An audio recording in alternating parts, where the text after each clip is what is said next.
تو مجھے سب سے پہلے یہ فیصلہ کرنا چاہیے کہ میں اپنے گھر والوں کے ساتھ کیا انصاف کر رہا ہوں، بچوں کے ساتھ کیا انصاف کر رہا ہوں، اپنے ہمسایوں سے کیا انصاف کر رہا ہوں، اپنی ریاست سے کیا انصاف کر رہا ہوں، ملک کی قوانین سے کیا انصاف کر رہا ہوں، روزگار کے ذرائعوں سے کیا انصاف کر رہا ہوں، اور پھر اپنے اللہ سے کیا انصاف کر رہا ہوں۔ اللہ جو اس کی نعمتیں ملی جو ہوئی ہیں، اس نے کے بدلے میں نعمتیں کیا کر عطا رہا ہوں۔ فرمائی ہیں اس کے ضلع میں میں کیا کر رہا ہوں۔ تو ہر شخص اگر اپنے من سے انصاف ڈھونڈنا شروع کر دے تو اس کے اثرات معاشرے پہ آتے کیا بات ہے، کیا جی ڈاکٹر صاحب۔ میں اس سلسلے میں ایک بنیادی سی بات پہلے وضاحت کر لوں، اس کے بعد پھر ہم انشاءاللہ امام راغب اصفہانی ایک بڑا مشہور نام ہے، ان جی کی بالکل، کتاب ہے جو مفردات القرآن، ماشاء اس میں اللہ۔ انہوں نے عدل اور انصاف کی تعریف کی ہے۔ ہمیں یہ چاہیے کہ اس پروگرام میں وہ تعریف سامعین تک ماشاء اللہ، پہنچائیں۔ بہتر۔ فرماتے ہیں کہ عدل کیا ہے؟ وضع الشیء فی محلہ، کسی چیز کا اس کی اصلی جگہ پر ہونا یہ عدل ہے۔ واہ، اور وضع الشیء فی غیر محلہ، کسی چیز کا اس کی اصل مقام سے ہٹ کر دوسری جگہ پہ رکھ دینا یہ ظلم ہے۔ حقدار کو حق دینا۔ حقدار کو حق دینا یہ عدل ہے، انصاف ہے، اور عدل مترادف ہے انصاف سے، جی۔ اور ظلم کا مترادف ہے نا انصافی۔ صحیح۔ تو آپ کا موضوع چونکہ نا انصافی ہے، عدل کا فقدان ہے، اس لیے ہمیں یہ دیکھنا ہے کہ ہم کیا کیا چیزیں کہاں کہاں ہمیں رکھنی چاہیے اور کہاں کہاں نہیں رکھنی چاہیے، اس کا خیال رکھنا ہر معاملے کے اندر، یہ جو ہے یہ عدل ہے اور یہ توازن ہے۔ اگر نہیں ہوگا تو پھر توازن کے اگینسٹ انتشار ہے، تو توازن نہیں ہوگا تو پھر سوسائٹی میں انتشار ہوگا۔ اچھا اچھا، ماشاءاللہ۔ دیکھیں جی ناظرین، علماء کرام نے جو رہنمائی کی ہے، اور بڑا اچھا آج پروگرام کے شروع میں ہی پروگرام کی اندر جان پڑ گئی ہے۔ علماء کرام یہ متفقہ طور پہ یہ کہہ رہے ہیں کہ انصاف کی طرح ہم نے بڑھنا ہے، اور اس کا آغاز جو ہے ہم نے اپنے آپ سے کرنا ہے۔ علامہ صاحب نے بڑی خوبصورت بات کی کہ ہمیں ایک اپنا محاسبہ بھی کرنا چاہیے، ضمیر کو بھی جگانا چاہیے۔ بڑی اچھی باتیں ہیں، گفتگو کا سلسلہ جاری رہے گا۔ ملتے ہیں مختصر وقفے کے بعد۔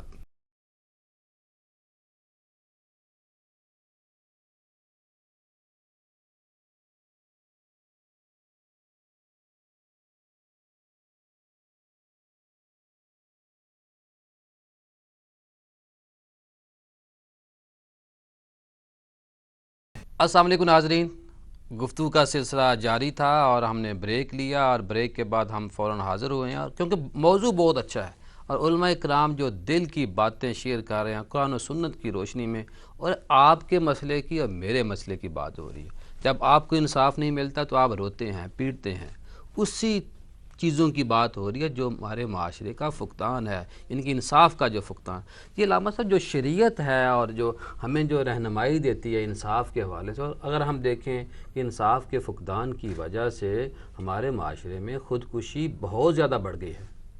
جی ہاں بالکل، جب یہی تو میں نے پہلے عرض کیا نا کہ انصاف اگر ہوگا تو معاشرہ قائم رہ سکتا ہے، ظلم کی بنیاد پر معاشرہ قائم نہیں رہ سکتا۔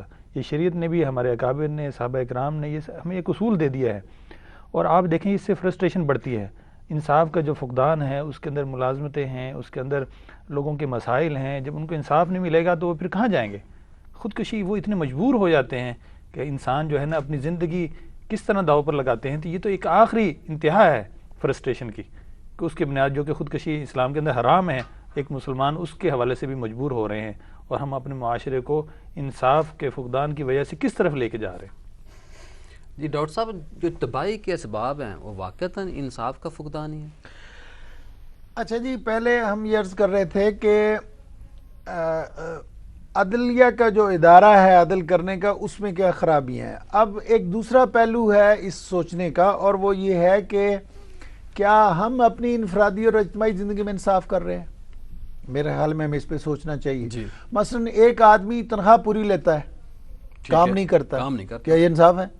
ناانصافی۔ اچھا جی، ایک آدمی بیوی کے ساتھ انصاف نہیں کرتا، اسے خرچ پورا نہیں دیتا یا اسے مارتا پیٹتا ہے، کیا یہ انصاف ہے؟ اللہ معاف کر۔ کیا ملازموں کے ساتھ اس نے سلوک نہ کرنا، کیا ان کے ساتھ بدسلوکی کرنا، یہ انصاف ہے؟ اچھا، اور دیکھیے، میں کہتا ہوں کہ ہمارا مستری اور مزدور، میرا ذاتی تجربہ ہے، ان کو بلا کے لائیے، وہ ٹھیک کام نہیں کرتے، یعنی انصاف صرف بڑوں ہی سے نہیں ہمیں توقع کرنی چاہیے. سوال یہ کیا ہم اپنی ذات کے ساتھ انصاف کرتے ہیں؟ یعنی ایک مستری مزدور جو غریب آدمی ہے آپ اس کو لائیں دہاڑی پہ اتنے کا کام کرے گا, وہ بھی آپ کے ساتھ انصاف نہیں کرتا, وہ بھی اپنا کام نہیں کرتا. تو اس کا مطلب یہ ہے کہ انصاف کے لیے, یا مثلا بعض لوگوں نے, ہمارے معاشرے میں یہ بات بہت ہے کہ مثلا بعض لوگ 2 شادیاں کر لیتے ہیں. اب سوال یہ ہے کہ شریعت جس طرح حکم دیتی ہے ان کے درمیان انصاف کرنے کا, کیا ہم انصاف کرتے ہیں؟ تو ہم جو افراد کی جو زندگی ہے, یا مثلا بعض کا دیکھتے ہیں کہ بعض لوگ سختی کرتے ہیں اولاد کے ساتھ, جی ان کے ساتھ تشدد کرتے ہیں, مارتے ہیں, پیٹتے ہیں, ان کی شخصیت تباہ ہو جاتی ہے. کیا یہ انصاف ہے؟ نو. تو مراد یہ ہے کہ انصاف کا ایک پیمانہ تو وہ ہے جب ہم عدلیہ کی بات کر رہے تھے اور ججوں کی اور وکیلوں کی بات کریں. دوسرا یہ ہے کہ ہم ہر مسلمان جس کو اپنی زندگی میں عدل کرنا چاہیے, ہم اپنے اہل و عیال کے ساتھ, اپنے بچوں کے ساتھ, اپنے ملازموں کے ساتھ اگر ہم وہ رویہ اختیار نہیں کرتے جس کا ہمیں اللہ تعالیٰ نے حکم دیا, تو اس کا مطلب یہ ہے کہ ہم انصاف نہیں کر. جی یہ علامہ صاحب, جو انتہا پسندی ہے اور جو جرائم کی شرح بڑھتی جا رہی ہے, اس کی وجہ کیا انصاف کا فقدان ہی ہے؟ یقیناً گھروں میں جو بچے بے راہ روی کا شکار ہو رہے ہیں, وہاں والدین انصاف نہیں کر رہے. ایک کو زیادہ ترجیح دے دی جاتی ہے, ایک کو محروم رکھ دیا جاتا ہے. وراثت میں ہم انصاف نہیں کر رہے, بیٹوں میں سے ترجیح لا رہے ہیں, بیٹیوں کو ان کا حق نہیں دے رہے. تو یہ قدم قدم کے اندر, ابھی انہوں نے بیویوں کی بات بھی کی, تو یہ بھی میں سمجھتا, چونکہ مذہبی اسکالر سارے بیٹھے ہوئے ہیں تمام حضرات, تو خود احتسابی خود سے شروع کرنی چاہیے. یہ زیادہ بیویوں کی شرح بھی علماء میں ہے, صحیح. تو اور ناانصافیاں بھی وہاں سے شروع ہو رہی ہیں. اس لیے ہر جگہ کے اوپر ہمیں انصاف کرنا چاہیے, اولاد سے بھی, ہمسایوں سے بھی, محلے والوں سے بھی, حکومت سے یا دوسرے لوگوں سے انصاف کے طالبگار ہم تب ہو سڑک سے سکتے بھی, ہیں. گاڑی سے بھی, سڑک سے بھی, گاڑی سے بھی, کھانے سے بھی, بالکل بالکل. ہر چیز کے اندر اگر ہم انصاف کریں گے, انصاف کا فقدان ختم ہو جائے گا, تو معاشرہ اعتدال میں آ جائے گا, اعتدال میں آ جائے گا تو انتشار ختم ہو جائے گا. جی ڈاکٹر صاحب, جو عام شہری ہے وہ بیچارہ کیا کرے, کدھر جائے؟ ہاں جی, میں پھر ایک بنیادی چیز کی طرف آپ کا اشارہ آپ کو مبذول کرانا چاہوں گا سامعین کی توجہ, کہ ہم اسلام کو دین فطرت کہتے ہیں. جی بالکل. دین فطرت کا مطلب ہے یہ دین توازن ہے, کیونکہ فطرت اور توازن ہم معنی ہیں. اب توازن اور عدل ہم معنی ہیں. اس کا مطلب ہے کہ اسلام دین عدل ہے. عدل سے جب ہم کہیں سے بھی ہم ہاتھ اٹھا لیں گے, جو ظلم کی طرف آئیں گے, تو وہاں توازن قائم نہیں رہے گا. اب آپ اپنی باڈی کی طرف, جیسے ڈاکٹر صاحب فرما رہے تھے اور جیسے علامہ صاحب نے فرمایا کہ ہم اپنے ساتھ بھی کیا انصاف کرتے ہیں یا نہیں کرتے, یا ظلم کرتے ہیں. تو یہ رمضان کے اندر ایک چیز جو ہے وہ بڑی عادت, شاید اس پہ آپ کو پورا پروگرام بھی کرنا چاہیے. جب افطاری ہوتی ہے تو ہم کھانے پہ ٹوٹ پڑتے ہیں, ایسے جیسے کھانے سے ہم انتقام لے رہے ہوتے ہیں. حالانکہ اللہ تعالیٰ نے رمضان کے اندر روزے کی حالت میں ہمارے صبر, تحمل, اس کو پیدا کرنے کی جو خصوصیات جو ہے نا اس پہ زور دیا ہے. تو جب ہم کھانے پہ ٹوٹتے ہیں اور افطاری کے بعد ہم ٹھنڈے مشروب پیتے ہیں اور کثرت کے ساتھ ہم کھاتے ہیں, اور اس کے بعد پھر عام طور پر دیکھا جاتا ہے کہ رمضان کے بعد اب اپنا وزن کریں تو وزن زیادہ ہو جاتا ہے. صحیح. تو یہ اس کا مطلب یہ ہے کہ ہم نے رمضان میں اپنے ساتھ بھی ناانصافی کی ہے, ظلم کیا ہے. اور پھر آئے روز ہر دوسرا تیسرا بندہ جو ہے وہ مختلف امراض میں مبتلا ہو رہا ہے. تو ان امراض کے اندر جو ہے وہ لوگ مبتلا ہوتے ہیں جو کھانے پینے میں غیر معتدل رویہ اختیار کرتے ہیں, گوشت بہت زیادہ کھاتے ہیں, یا مرچ مسالے بہت زیادہ کثرت سے استعمال کرتے ہیں. یہ اپنے ساتھ ظلم ہے. ایک اور بات کہ اللہ تعالیٰ نے نظام عبادات جو ہے وہ اسلام دیا ہوا ہے ہمیں, روزہ جس کا ایک حصہ ہے, اس کے اندر بھی اعتدال اور توازن جو ہے وہ بھی مطلب عدل ہے. حکم ہے سحری کرنے کا, سحری کریں. اور بعض لوگ جو ہیں نا وہ اس میں عبادات کے اندر بھی غیر معتدل جو ہے نا وہ رویہ اختیار کرتے ہیں. تو حضور صلی اللہ علیہ وسلم نے ایسے رویوں کی جو ہے وہ ممانعت فرمائی ہے. ڈیٹیل کا چونکہ ٹائم نہیں ہے, لیکن یہ ہے کہ ہر چیز میں ہمارے ہاں عدل ہے. اگر عدل نہیں ہوگا تو تباہی ہوگی اور انتشار ہوگا.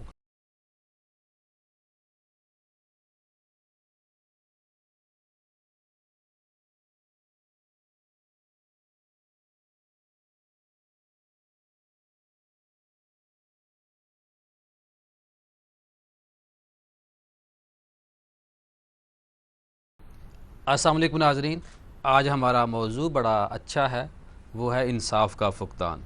علماء کرام سے ہم پوچھیں گے کہ بھائی جان یہ بتائیں کہ جو ہماری سوسائٹی کے ایشوز ہیں، مسئلہ تو ہر بندے کے ساتھ پیش آتا ہے، تو وہ کس طرح کرے اور انصاف کا جو اس کو ملنا ہے کس طرح آسان ہو سکتا ہے؟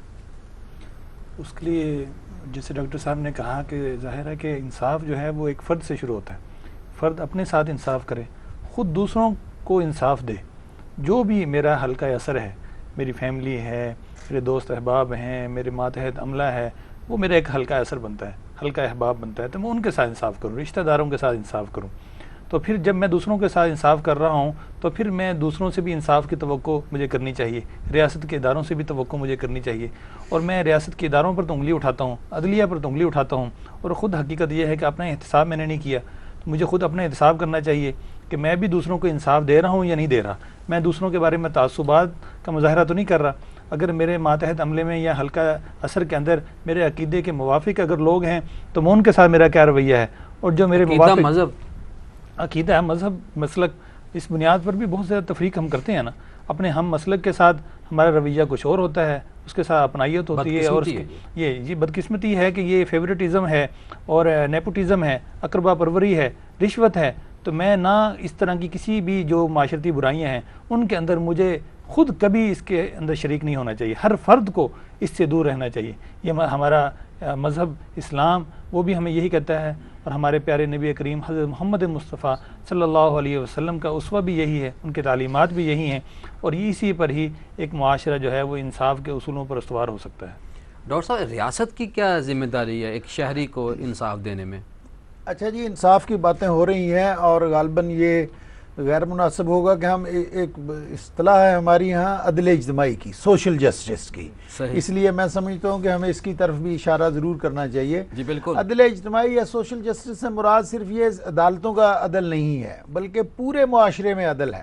مثلا آپ معاشی طور پر دیکھیے کہ کچھ لوگ بہت غریب ہیں اور غریب تر ہوتے چلے جا رہے ہیں، اور کچھ لوگ امیر ہیں اور امیر تر ہوتے چلے جا رہے ہیں۔ گویا کہ جو ڈسٹریبیوشن آف ویلتھ کا نظام ہے وہ ٹھیک کام نہیں کر رہا، یہ ناانصافی ہے۔ صحیح۔ اچھا، مثلا آپ سیاست کی بات کر لیجئے، ہم تفصیلات میں نہیں جاتے، آپ یہ بتائیے کہ کیا اس ملک کے 20 کروڑ عوام کے جو نمائندے ہیں، کیا وہ ان کے ساتھ انصاف کر رہے ہیں ان کے حقوق کے لیے، ان کی سہولتوں کے لیے؟ کیا وہ ان میں سے ہیں، ان کی سطح کے لوگ ہیں؟ مثلا مجھے مسئلہ یہ ہے کہ سبزی مہنگی ہو گئی، کیا ہمارے ملک کا جو چیف منسٹر ہے اس کو بھی پتا ہے کہ سبزی مہنگی ہو جاتی ہے؟ اس نے سبزی خریدی ہے کبھی جا کے؟ ریٹ کا ہی نہیں پتا؟ نہیں، اس لیے کہ he's not one of us، وہ ایک عام آدمی کی سطح کا آدمی نہیں ہے، صحیح، تو انصاف نہیں کر سکتا۔ مثلا میں تعلیم کی ایک مثال دے کے بات سمیٹتا ہوں۔ مثلا بعض سکولوں کی فیس ہزاروں میں ہے، بلکہ ایسے سکول بھی لاہور میں ہیں جہاں ڈالروں میں فیس لی جاتی ہے۔ اللہ اکبر۔ اچھا، اور اس کے ساتھ ایک گورنمنٹ کا ہائی سکول ہے جہاں بچے کو کوئی توجہ نہیں ملتی ہے۔ سوال تو یہ ہے کہ یہ جو تعلیم میں طبقہ واریت ہے، کیا یہ انصاف ہے؟ نہیں، یہ ساری ناانصافی ہے۔ تو یہ جو سوشل جسٹس ہے، یہ جو عدل اجتماعی ہے، یہ تقاضا کرتا ہے کہ ہماری تعلیمی زندگی میں، ہماری قانونی زندگی میں، قانون میں کیا قانون سب کے لیے برابر ہے؟ جی برابر نہیں ہے۔ تو اس کا مطلب یہ ہے کہ ہم جو عدل اجتماعی ہے اسلام کا، وہ ہمارے معاشرے میں نافذ نہیں ہے، نہ سیاست میں، نہ معاشرت میں، نہ معیشت میں، نہ تعلیم میں، نہ قانون میں۔ لیکن آخری بات جو میں یہاں کہنا چاہوں گا وہ یہ کہ ان نظاموں کو چلانے والے کون ہیں؟ میں اور آپ، ہم افراد ہیں۔ اگر ہم اس روزے سے یہ سبق حاصل کریں کہ اللہ کا خوف ہمارے اندر پیدا ہو جائے، ہم سے بھی پہلے میں ٹھیک ہو جی، اگر ہم میں سے ہر آدمی یہ محسوس کرے کہ اس نے اللہ کے حضور حاضر ہو کے جواب دینا ہے، اور اپنی ذات، خواہ وہ صدر ہے، خواہ پرائم منسٹر ہے، خواہ وہ مزدور ہے، خواہ وہ استاد ہے، اگر ہر آدمی اپنے ذمے کے فرائض ادا کرے تو وہ انصاف ہونے لگے گا، اور ہر سطح پر ہونے لگے گا۔ ہم نہیں، میں بڑی اچھی بات کی، آپ کیا فرمائیں گے؟ میں سے مراد یہی ہے، انہوں نے بتایا کہ ماتحت کے ساتھ انصاف اور اپنے آپ کے ساتھ انصاف۔ حضرت علی کا غلام ہے قمبر، 2 ملبوس آپ خریدتے ہیں جا کر، ایک اچھی جنس کا، ایک کمزور۔ غلام کے ذہن میں خیال ہے کہ یہ میرے لیے خریدا ہے، جو کم قیمت ہے اور وہ امیر نے اپنے لیے خریدا ہے. جب جدا ہونے لگتے ہیں تو بہتر لباس اسے دیتے ہیں، اور جو سادہ لباس ہے کم قیمت وہ خود لیتے ہیں، اور وہ عرض کرتا ہے کہ جناب آپ تو امیر ہیں، آپ کے لیے یہ لباس ہونا چاہیے. تو فرمایا قمبر تم جوان ہو، تیرے بدن پہ یہ اچھا لگے گا. واہ واہ. میں پیر ہوں، میرے بدن پہ یہ سادہ لباس اچھا لگے گا. جیسے انہوں نے سیدنا علی المرتضیٰ کے حوالے سے بات کی، سیدنا عمر ابن الخطاب جو کہتے ہیں کہ دنیا میں ان جیسا حکمران جو ہے وہ اب شاید ہی کسی کے مقدر میں ہو، نصیب ہو. ان کی سب سے بڑی کوالٹی اور صفت کیا تھی کہ وہ عادل تھی. ان کا عدل یہ تھا، راتوں کو چل کے اور خود اپنے کندھوں پہ غلے اٹھا کے اور ضرورت مندوں کی ضرورتیں پوری کر کے، تو یہ ان کا عدل تھا. حکمران کے طور پر جو آئیڈیل سیدنا عمر ہیں یا حضور صلی اللہ علیہ وسلم ہیں یا خلفائے راشدین ہیں، ان کے اندر ہم یہی دیکھتے ہیں کہ وہ جیسے ان کی اپنی ضرورت ہوتی ہے اسی طرح وہ عوام کی ضرورت کو محسوس کرتے ہیں. اب پرابلم یہ ہوا ہے کہ ہمارے حکمران اور عوام یہ الگ الگ طبقات ہیں. حکمران جو اپنے لیے ضرورت جس کو محسوس کرتے ہیں وہ ضرورت محسوس یہ نہیں کرتے کہ یہ عوام کی بھی ضرورت ہے. نہیں، عوام وہ کہتے ہیں کہ یہ اگر غریب ہی رہیں، پسے رہیں تو یہ زیادہ بہتر ہے، ہماری حکمرانی کے لیے زیادہ اچھا ہے کہ یہ اسی قسم و پرسی میں زندگی گزاریں. قرآن نے کہا اے دلو هو اقرب للتقوی، تم ہر معاملے میں عدل اور توازن سے کام لو، اس لیے کہ یہی تقوی کے زیادہ قریب ہے.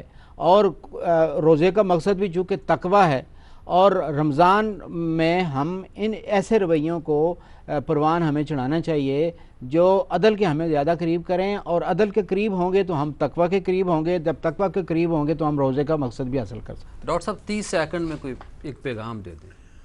ہمیں اپنی انفرادی زندگی میں بھی عدل کرنا چاہیے اور اجتماعی زندگی میں بھی عدل کرنا چاہیے. اس کے بغیر کوئی چارہ نہیں. آپ کیا فرمائیں گے؟ بالکل، یہ عدل کے ذریعے ہی ہم نیشنل بلڈنگ کر سکتے ہیں. اگر عدل ہوگا، انصاف ہوگا تو سب کی اونرشپ آئے گی اس معاشرے کے حوالے سے، اس ملک کے حوالے سے، خواہ وہ کس لیول پر بھی ہے. وہ ہر چیز کے اندر اپنی اونرشپ لے کر آئے گا تو اسی سے ہمارے قوم کے اندر اتحاد، یونٹی بڑھے گی، ملک مضبوط ہوگا. تو یہ نیشنل بلڈنگ کے لیے حکومت وقت کو بھی چاہیے اور ہم سب اور تمام اداروں کی سطح پر چاہیے تعاون کرنا چاہیے، اس کے حوالے سے فکر کریں، اداروں کے ساتھ تعاون کرنا. بالکل.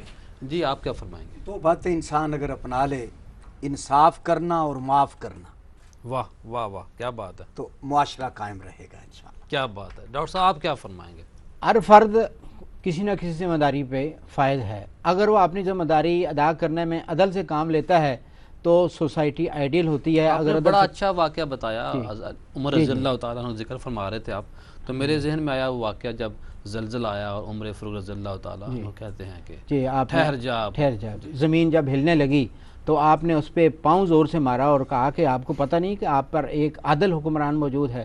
تو اس کا مطلب ہے کہ کائنات کے نظام کو استحکام دینے کے لیے اور دنیا کی بقا کے لیے عدل کی موجودگی ضروری ہے. واہ. اقبال نے کہا نا کہ افراد کے ہاتھوں میں ہے قوم کی تقدیر، ہر فرد ہے ملت کے مقدر کا ستارہ.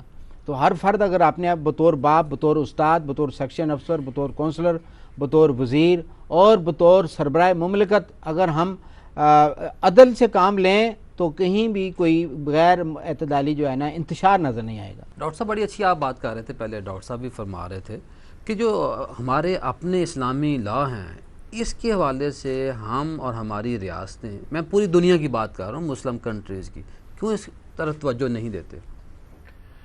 بس اس کا سبب اس کے سوا کیا ہے کہ ہم دین سے دور ہیں اور ہمیں اس چیز کا احساس نہیں ہے کہ قوموں کی تحفظ اور بقا اور ان کی سربلندی کا انحصار اس بات پر ہوتا ہے کہ وہ اپنے نظریہ حیات سے کمٹمنٹ رکھتے ہیں کہ نہیں، اس سے وابستہ ہیں کہ نہیں. اگر ہم اللہ اور رسول کے دیے ہوئے قانون پر عمل کریں تو ہماری زندگی میں عدل آ جائے گا، انصاف آ جائے گا، سکون آ جائے گا، اور مسلمان جو ہیں وہ اس دنیا میں بھی عزت اور وقار کے ساتھ زندگی گزاریں گے اور آخرت میں بھی کامیاب ہوں گے. یہ پاکستان جو ہے آپ جانتے ہیں کہ اسلام کے نام پر حاصل کیا گیا، مملکت خداداد پاکستان ہے. تو اس کے اندر اگر ہم اپنے اصول پر ہی عدل اور انصاف کا جو ادارہ ہے اس کو ہم استوار کریں گے تو یہ دنیا کے اندر ایک مثالی عمل لے کر آئے گا. لیکن بدقسمتی ہے، جیسے ڈاکٹر صاحب نے عرض کیا، کہ دین سے دوری کی وجہ سے یا دنیاوی مفادات کی وجہ سے ہم نے اپنی مفادات کی بنیاد پر اپنے مفادات کے تحفظ کی بنیاد پر معاشرے کے اندر عدل و انصاف کے اصول و ضوابط بنائے ہیں. اگر ہم اسلام کی بنیاد پر بناتے تو آج دنیا کے اندر ہمارا ایک باوقار مقام ہوتا. جی علامہ صاحب. یہ نظام حکمرانوں نے نافذ کرنا ہے، اور حکمران اگر ان کو اپنا لیں گے تو پھر محلات قائم نہیں رہیں گے. حضرت علی علیہ السلام کی دعوت بھائی عقیل نے کی، کھانا پرتکلف تھا تو ان کا وظیفہ کم کر دیا. اس نے عرض کی کہ جناب، کہنے لگے اس سے ثابت ہوتا ہے کہ اپنے اخراجات کے علاوہ تمہارے پاس اتنے پیسے ہیں کہ تم اسراف کر سکو. جناب ناانصافی جو ہے وہ کئی طریقوں سے ہوتی ہے، جیسے کافی ڈسکشن ہوئی ہے. تو رشوت ستانی ہمارے سوسائٹی کے اندر، کرپشن اس وقت بہت زیادہ، یہ کرپشن ہی ہماری سوسائٹی کا سب سے بڑا ظلم ہے اور سب سے بڑی زیادتی ہے، جس کی وجہ سے دوسروں کے استحقاق مجروح ہوتے ہیں، اور انسان جو ہے ناجائز طریقے سے کوئی منصب اگر حاصل کرتا ہے تو یہ سب سے بڑی ناانصافی.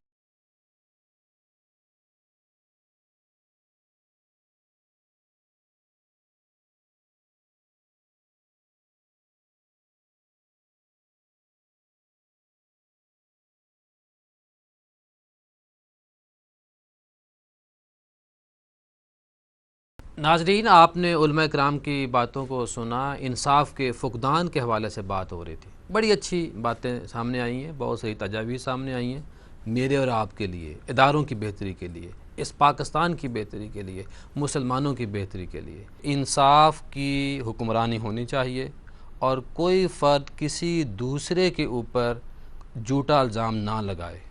علماء کرام نے ریاست پاکستان کے شہریوں کو اور پوری دنیا میں بسنے والے مسلمانوں سے یہ اپیل کی ہے کہ کہیں بھی جب کوئی مسئلہ درپیش ہو تو قانون کو ہرگز ہاتھ میں نہ لے.